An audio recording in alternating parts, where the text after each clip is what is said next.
কোরআন শুধু মুসলমানদের জন্য এসেছে? কোরআন মুসলমানদের জন্য এসেছে নাকি শুধু? না, কোরআনকেই প্রশ্ন করা হোক, কোরআন তুমি বলো, তুমি কাদের জন্য এসেছো? তুমি কোথা থেকে এলে? তোমাকে কে নিয়ে আসলো? তুমি কার উপরে নাজিল হলে? তোমার মধ্যে কি আছে? তুমি মানুষকে কি দিতে এসেছো? প্রশ্ন করুন কোরআনকে। কোরআন নিজেই উত্তর দিচ্ছে, ওরে দুনিয়ার মানুষ, দত্তপাড়ার মানুষেরা শোনো, আমি কোরআন, আমাকে তোরা প্রশ্ন করো, কোরআন তুমি কোথা থেকে এলে? কোরআন নিজেই জানিয়ে দিচ্ছে, তানজিলুম মির রাব্বিল আলামিন, আমি কোরআন আল্লাহর তরফ থেকে নাজিল হয়েছি।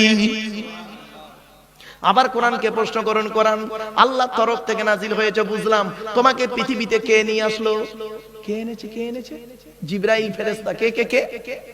ওই জিবরাইল ফেরেশতার অপর নাম কি জানেন? রুহুল আমিন। কি বললাম? কি বললাম? জিবরাইল ফেরেশতার অপর নাম হলো রুহুল আমিন। রুহুল আমিন।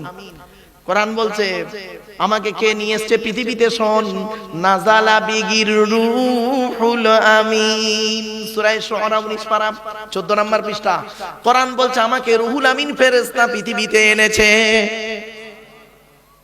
আবার প্রশ্ন করুন, কোরআন তুমি বলো, আল্লাহর তরফ থেকে নাজিল হলে জিবরাইল তোমাকে আনলো, তুমি কার উপরে নাজিল হলেন? কোরআন বলছে আমি যাই তাই লোকের উপরে নাজিল হইনি। ওয়াল্লাযীনা আমানু ওয়া আমিলুস সলিহাতি ওয়া আমানু বিমা নুজিলা আলা মুহাম্মাদিন ওয়া হুয়াল হাক্কু মির রাব্বিহিম। 26 নম্বর পারা 6 নম্বর পৃষ্ঠার প্রথম নম্বর লাইন। সূরার নাম সূরা মুহাম্মাদের মধ্যে আল্লাহ বললেন আমি, কোরআন বলছে আমি মুহাম্মাদের উপরে নাজিল হয়েছি। আবার প্রশ্ন করুন, মুহাম্মাদটা আবার কে? নতুন নাম শুনলাম মুহাম্মাদকে। কোরআন বলছে ওরে মুহাম্মদ তো অনেক নাম ছিল তখন, ওর অন্য কোন মুহাম্মদ নয়। কোরআন বলছে মুহাম্মাদুর রাসূলুল্লাহ, মুহাম্মদ হলো আল্লাহর প্রেরিত রাসূল। আচ্ছা, মুহাম্মাদের পরে কি কোনো নবী হবে? কোরআন বলছে আলতু ফালতু কথা মন ধারণা করিস না। কোরআন বলছে মা কানা মুহাম্মাদুন আবা আহাদিম মির রিজালিকুম ওয়ালাকির রাসূলুল্লাহি ওয়া খাতামান নাবিয়িন ওয়া কানা আল্লাহু বিকুল্লি শাইইন আলিমা। 22 নম্বর পারা 2 নম্বর পৃষ্ঠা 12 নম্বর লাইন। সূরার নাম সূরা আহজাব। মুহাম্মদ কারো বাপ নয়, মা নয়, ওয়ালাকির রাসূলুল্লাহ, মুহাম্মদ হলো আল্লাহর প্রেরিত রাসূল, ওয়া খাতামান নাবিয়িন, আখিরি জামানার শেষ নবী। আবার প্রশ্ন করুন কোরআনকে, তুমি হে কোরআন তুমি আল্লাহর তরফ থেকে নাজিল হলে, জিবরাইল তোমাকে আনলো, মুহাম্মাদের উপরে নাজিল হলে, কবে এলে? কবে এলে? কোরআন বলছে শোন কবে এসেছি আমি একটা সুন্দর ভালো মাসে এসেছি। শাহরু রমাদান আল্লাযী উনজিলা ফীহিল কোরআন, আমি কোরআন রমজান মাসে নাযিল হয়েছি।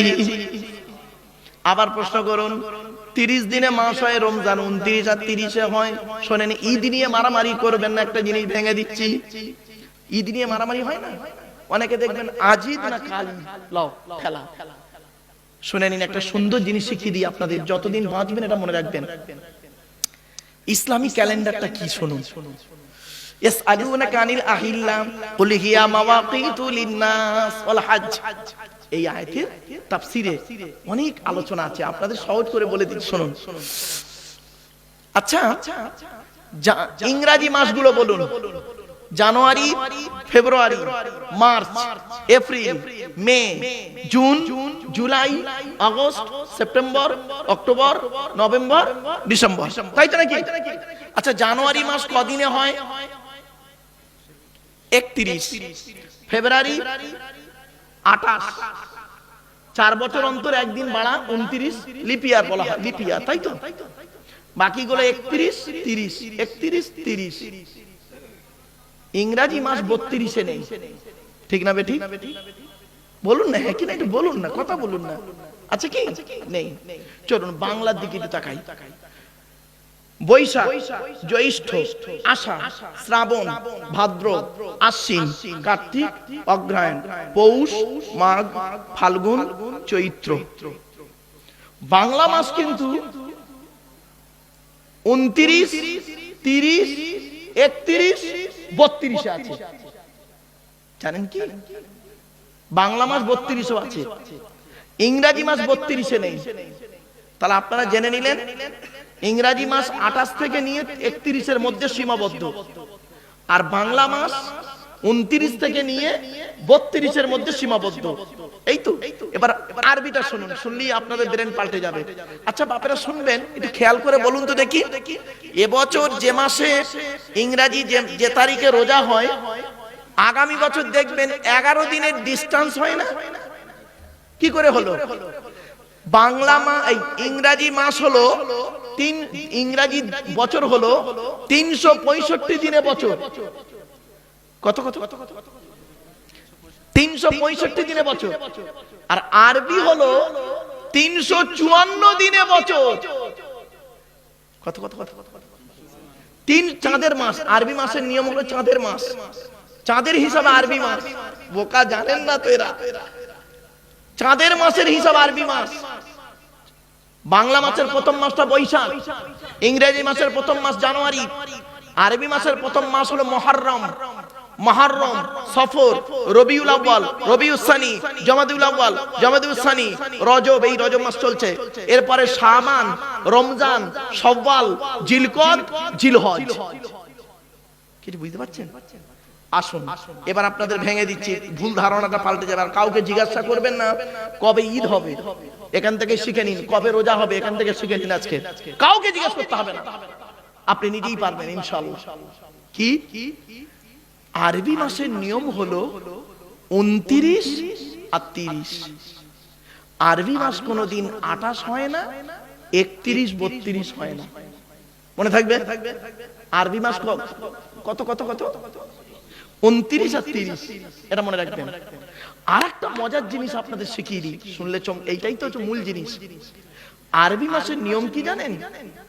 প্রথম মাস যদি 29 হয়, পরেরটা 30 হবে, তারপরেরটা 29, তারপরেরটা 30। আরবি মাস কোনোদিন পরপর দুটো 29 হবে না, আর পরপর দুটো 30 হবে না। একদম চ্যালেঞ্জ 100%। এবার বলুন, যদি শাবান মাস, এই মাসটার নাম রজব মাস, এরপরে শাবান মাস, শবে বরাতের মাস যেটা বলে, ওই শাবান মাস যদি 29 হয়, তাহলে চোখ বন্ধ করে বলবেন 30 রমজান মাস যাবে, মানে 30টা রোজা হবে। ঠিক আছে? আর শাবান মাস যদি 30 যায়, 30 তারিখে শেষ হয়, তাহলে চোখ বন্ধ করে বলবেন এবছর 29টা রোজা হবে, 30টা রোজা হবে। কিছু বুঝতে পারলেন না? বুঝতে পারেননি? এটা ভালো একটা জিনিস শিখলেন। যাক, আলোচনা যখন এলো, ওই শাহরু রমাদান আল্লাযী উনজিলা ফীহিল কুরআন, ওই আয়াত যখন এলো, এইগুলো একটু জানিয়ে দিলাম বাপ, এগুলো মাথায় রাখবেন। আর একটা প্রশ্ন করব, শেখাবার জন্য নতুন জিনিস। আরে বলুন না, বলুন, একটা নতুন জিনিস শিখুন। আজ থেকে 2000 সালের ঘটনা। কি ঘটনাটা বলি আপনাদের। আচ্ছা, রমজান মাসে আপনারা ফেতরা দেন তো? মুসলমানরা ফেতরা দেয়। আচ্ছা, ফেতরা দেওয়া ওয়াজিব কখন? ঈদের চাঁদ দেখা থেকে নিয়ে ঈদের মাঠে নামাজ পড়া পর্যন্ত, এই টাইমের ভিতরে আপনার ফেতরা দেওয়া ওয়াজিব। ভালো করে বুঝুন, প্রশ্নটা বুঝুন আগে। ঈদের চাঁদ দেখা থেকে নিয়ে ঈদের মাঠে যাওয়া পর্যন্ত, এই টাইমের ভিতরে আপনার ফেতরা দেওয়া ওয়াজিব।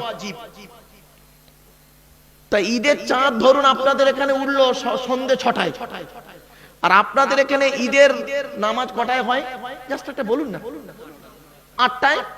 তাহলে কালকে সন্ধ্যে, আজকে সন্ধ্যে 6টা থেকে নিয়ে কালকের সকাল 8টার মধ্যে আপনাকে ফেতরা দিতে হবে, তাই তো?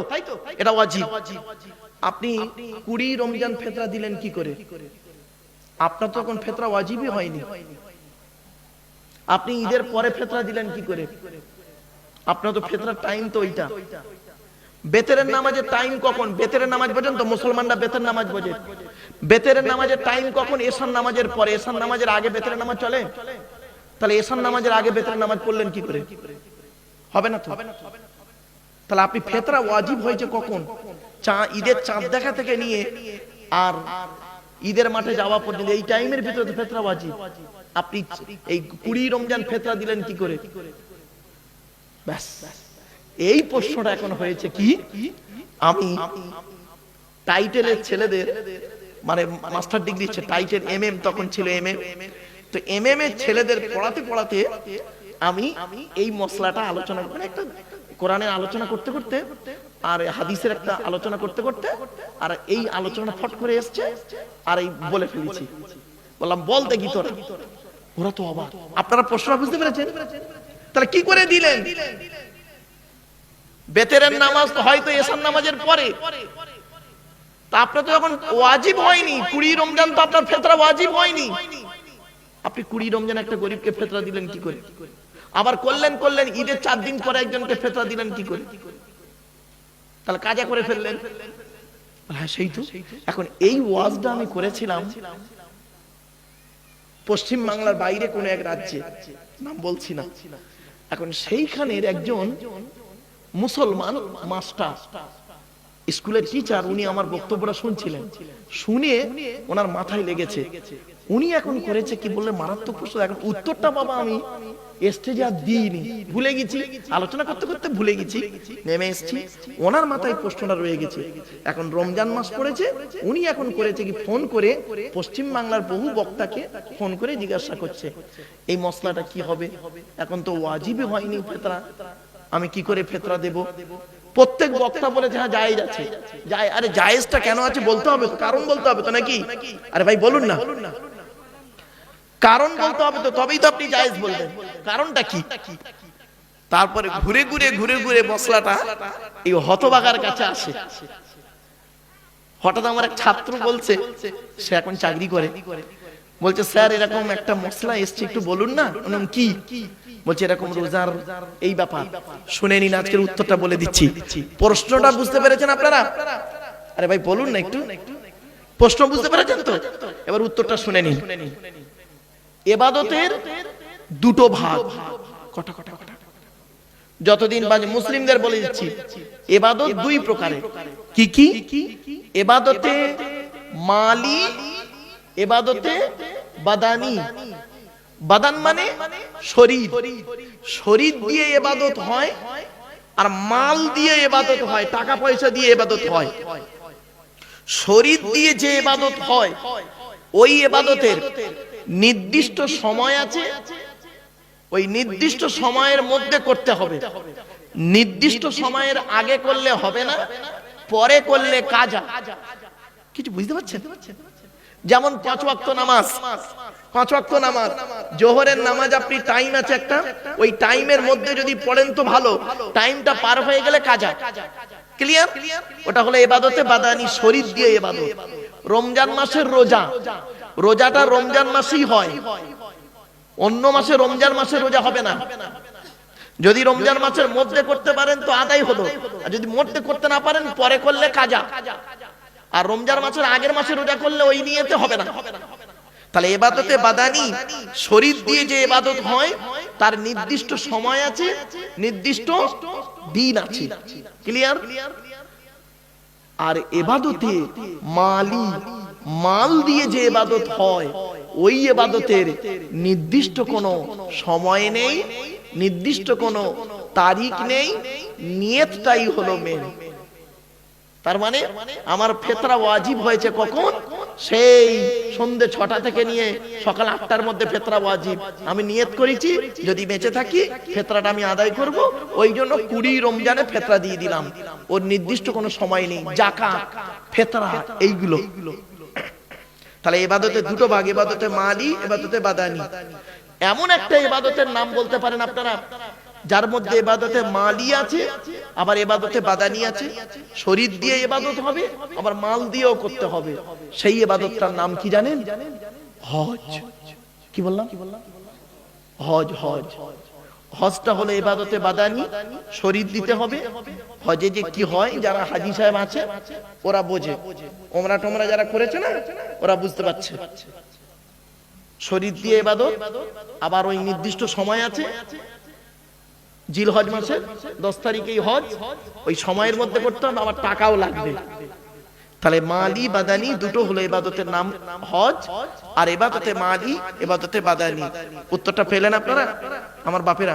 এসব আলোচনা না খুব ডিপলি আলোচনা, আলেম উলামাদের কাছে খুব ভালো লাগবে, কিন্তু আম মানুষ যারা বুঝতে পারে না তাদের কাছে মনে হবে যেন গল্প করছে বেকার বেকার। চলুন এবার প্রশ্ন করুন কোরআনকে, কোরআন তুমি বলো তুমি পৃথিবীতে নাজিল হলে কবে? কোরআন বলছে রমজান মাসে নাজিল হয়েছি। আবার প্রশ্ন করুন কোরআন তুমি বলো রমজান মাসে নাজিল হয়েছে, কোন তারিখে নাজিল হয়েছে বলো? কোরআন নিজেই বলছে ইন্না আনজালনাহু ফি লাইলাতিল কদর, আমি লাইলাতুল কদরের রাতে কোরআন নাজিল হয়েছি। এজন্য আপনাদেরকে অনুরোধ করে বলে যাচ্ছি লাইলাতুল কদরের রাতটা ইবাদতের রাত। এখন লাইলাতুল কদরটা কবে? আমার বাপেরা আসেন একটু একটু করে বোঝার চেষ্টা করুন। আমি চেষ্টা করব, I shall try my best, আমি চেষ্টা করব আমি ভালোটা আপনাদের কাছে তুলে ধরতে পারবো। চলেন এবারে আসছি কোরআনকে প্রশ্ন করাও, কোরআন তুমি বলো তুমি কাদের জন্য এসেছো? কোরআন বলছে হুদাল লিন্নাস ওয়া বাইয়িনাতিম মিনাল হুদা ওয়াল ফুরকান, আমি কোরআন মানুষের হেদায়েতের জন্য এসেছি। আমি ওই স্যারকে বলছি স্যার কোরআন এসেছে মানুষের হেদায়েতের জন্য, মানুষকে সঠিক পথে চালনা করানোর জন্য কোরআন। আপনি কি মানব জাতির মধ্যে নয়? অবশ্যই। তাহলে আপনারা এই কোরআন থেকে শিক্ষা নিতে হবে। আর মুহাম্মদ সাল্লাল্লাহু আলাইহি ওয়াসাল্লাম কি শুধু মুসলমানদের নবী? না, ভুল ধারণা। কোরআনে আল্লাহ নিজেই বলছে, শুনে নিন, উনি নোট করছেন, শুনে নিন মুহাম্মদ সাল্লাল্লাহু আলাইহি ওয়াসাল্লাম কাদের নবী? 9 নম্বর পারার 9 নম্বর পৃষ্ঠার 11 নম্বর লাইন, সূরার নাম সূরা আরাফের মধ্যে আল্লাহ পাক বলে দিলেন কুল, নবী তুমি বলো ইয়া আইয়ুহান নাস, হে মানব জাতি। এখানে হিন্দু মুসলমান কোনো পার্থক্য নেই। কুল, নবী তুমি বলো ইয়া আইয়ুহান নাস, হে মানব জাতি, ইন্নী রাসূলুল্লাহি ইলাইকুম জামিয়া, সমগ্র কুল কায়নাতে রাসূল করে মুহাম্মদকে আল্লাহ পাঠিয়েছেন। এজন্য মুহাম্মদ সাল্লাল্লাহু আলাইহি ওয়াসাল্লামকে সারা বিশ্বের মানুষ ভালোবাসে, তাকে অনুসরণ করে। যারা তাকে অনুসরণ করে ভালো উদ্দেশ্য নিয়ে অনুসরণ করেছে, তারা হাদিসগুলো নিয়ে যারা গবেষণা করেছে, কোরআনের আয়াতগুলো নিয়ে যারা গবেষণা করেছে, তারা ইসলামের কালেমা পড়ে পরবর্তীতে মুসলমান হয়ে গেছে।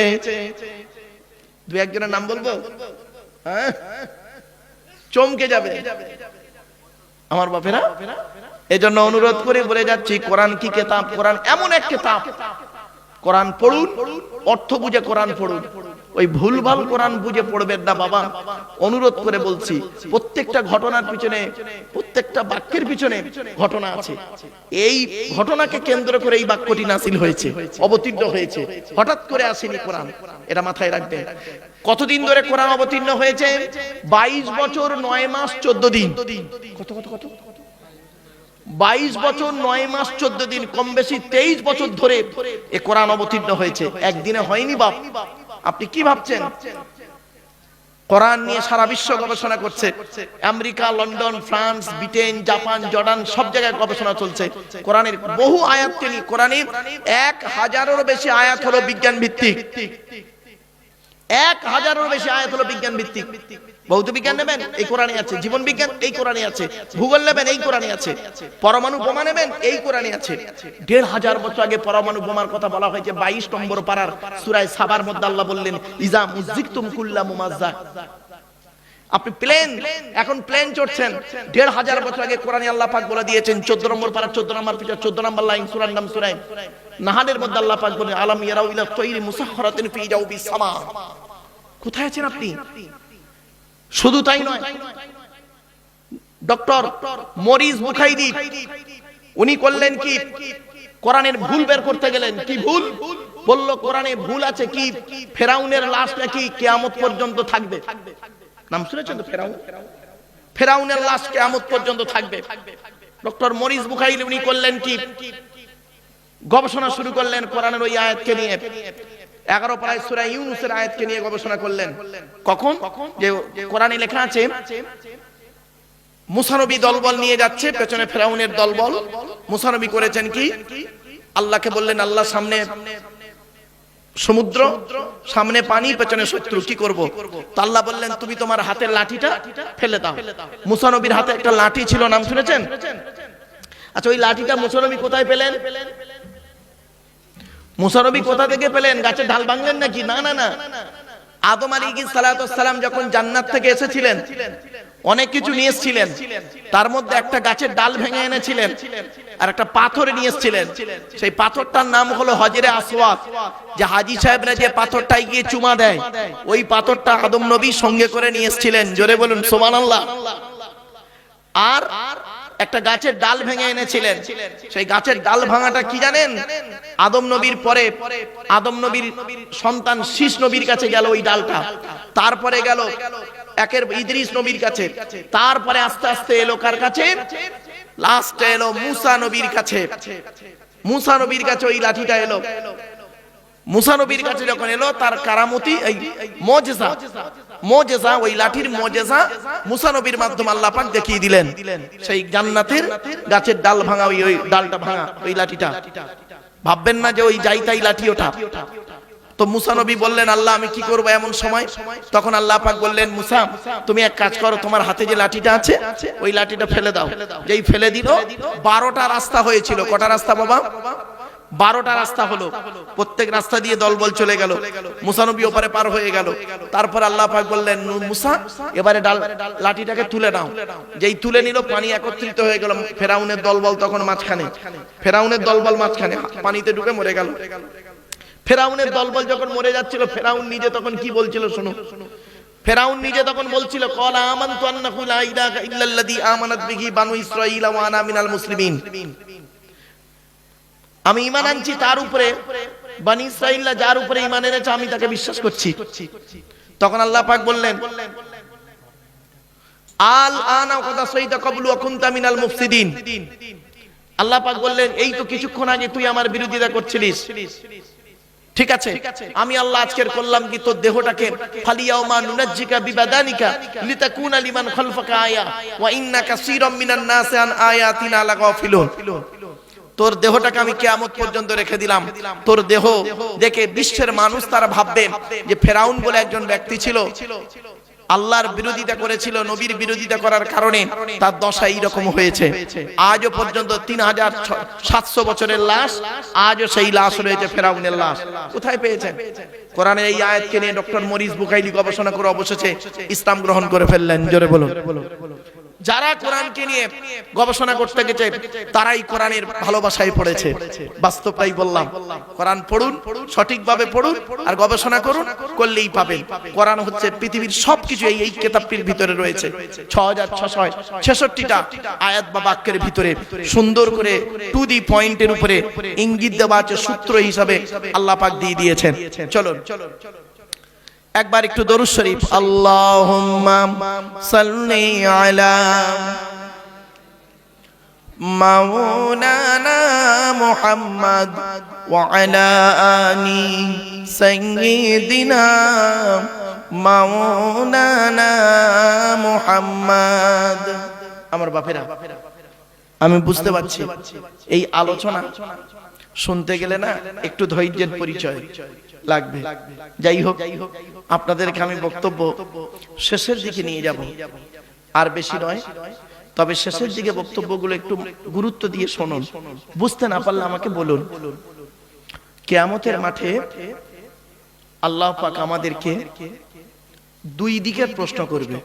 কদিকে বাবা, এ বাবা তুই বাদামটা খেয়ে নে, খেয়ে নে, ভালো হবে। আসলে কি জানেন, এইভাবে জলসা দেবেন না। জলসার একটা গুরুত্ব আছে। কষ্ট করে আসি তো, রাগ করবেন না। আমি এটাকে ক্লাস বলে মনে করি, এটাকে একটা ক্লাস বলে মনে করি। এমএ সেকেন্ড ইয়ার স্টুডেন্টদের যখন পড়াই তখন 1 ঘন্টা, 1.5 ঘন্টা, 2 ঘন্টা চলে যায়। তো এটাকে একটা ক্লাস বলে মনে করি। 2.5-3 ঘন্টার একটা ক্লাস হবে। এই ক্লাসের মধ্যে অনেক কিছু শেখা, বোঝা, জানা হবে। এজন্য আমি অনুরোধ করব আপনাদেরকে, প্লিজ অ্যাটেনশন নিয়ে কথাগুলো একটু শুনুন, আপনার লস হবে না। এতটুকু বলতে পারি আপনাকে, প্লিজ একটু শুনুন। বেশি সময় দিতে হবে না, কয়েক মিনিট একটু সময় দিন, গুরুত্ব দিয়ে শুনুন। আমি অনুরোধ করছি আপনাদেরকে, চলুন কিয়ামতের মাঠে সৃষ্টিকর্তা আমাকে আপনাকে দুই দিকের প্রশ্ন করবে, দুই দিকের প্রশ্ন। এক নম্বর প্রশ্ন হবে হুকুকুল্লাহ, আল্লাহর হক সম্পর্কে। দুই নম্বর প্রশ্ন হবে হুকুকুল ইবাদ, বান্দার হক সম্পর্কে। চলুন প্রথমে আমরা আলোচনা করি আল্লাহর হকটা কি। এই আলোচনা মাথায় রাখুন, এর মাঝখানে একটা ছোট্ট একটা টপিক বের করে আনি অ্যাটেনশন হওয়ার জন্য। এই মাসটার নাম ছিল রজব মাস, তাই তো?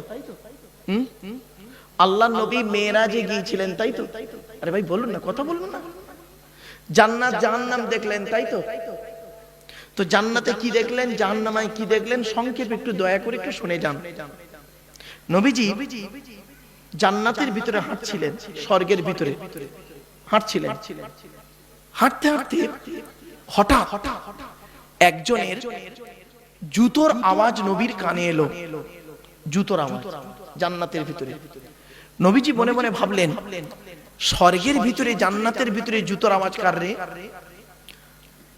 নবীজি বলছেন, আমি ঘুরে তাকিয়ে দেখি সামিতু খসখসাতান আমামি ফিল জান্নাতি ফাইজান বেলালুন, বেলালের জুতোর আওয়াজ। আল্লাহ নবী পরে বেলালকে জিজ্ঞাসা করলেন, বেলাল পৃথিবীতে কি এমন কাজ করেছো তোমার জুতোর আওয়াজ আমি জান্নাতে শুনতে পেলাম? বেলাল ঝরঝর করে কাঁদছে। বেলাল কি বলছে জানেন? সংক্ষেপে বলে দিচ্ছে, শুনে নিন, মা বোনেরাও শুনুন। বেলাল বলছে, হে নবী, পৃথিবীতে তেমন কোনো কিছু করতে পারিনি আমি, তবে দুটো কাজ করি। কি? এক নাম্বার, জীবনে কোনোদিন